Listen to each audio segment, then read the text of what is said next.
રાજેન્દ્રનગરથી મોડાસાનો road જે છેલ્લા 4 વર્ષથી હજુ સુધી પૂર્ણ થયો નથી, લોકોના ટેક્સના 100 કરોડ રૂપિયા ફાળવ્યા છતાં તળિયાથી લઈને નળિયા સુધી ભાજપની સરકાર છે, પણ આ ભાજપની સરકારમાં ભ્રષ્ટાચાર બેફામ છે. એના કારણે રોડ હજુ અધૂરો છે. એના કારણે હજારો વાહન ચાલકો, 30 થી 35 ગામના ગ્રામજનો, ખેડૂતો, વિદ્યાર્થીઓ તમામ ત્રાહિમામ પોકારી ગયા છે. અત્યારે યુથ કોંગ્રેસ અરવલ્લી અને જિલ્લા કોંગ્રેસની સમિતિ દ્વારા ધરણા કાર્યક્રમ આપવામાં આવ્યો છે. તંત્ર જો ગંભીરતા નહીં લે અને તાત્કાલિક આ રોડનું કામ પૂર્ણ નહીં કરે તો આગામી સમયમાં બહુ મોટું આંદોલન આ રોડ બાબતે અને જિલ્લાના લોકોના હિત બાબતે યુથ કોંગ્રેસ અને જિલ્લા કોંગ્રેસ દ્વારા કરવામાં આવશે.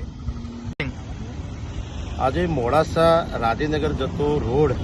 છેલ્લા 4 વર્ષથી આનું કામ ચાલી રહ્યું છે.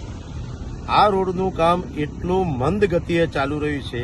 અને સરકારની જાણે કે કોઈ નીતિ જ નથી કે આ રોડ ઝડપથી થાય. છેલ્લા 4 વર્ષથી મોડાસાથી આ રાજેન્દ્રનગરના રોડનું જે પ્રમાણે કામ ચાલી રહ્યું છે એના કારણે આજુબાજુના અહીંથી 30 થી 35 ગામોની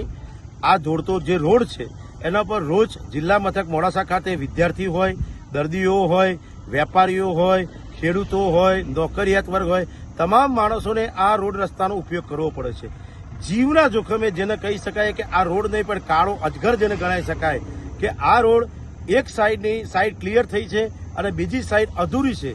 જેના કારણે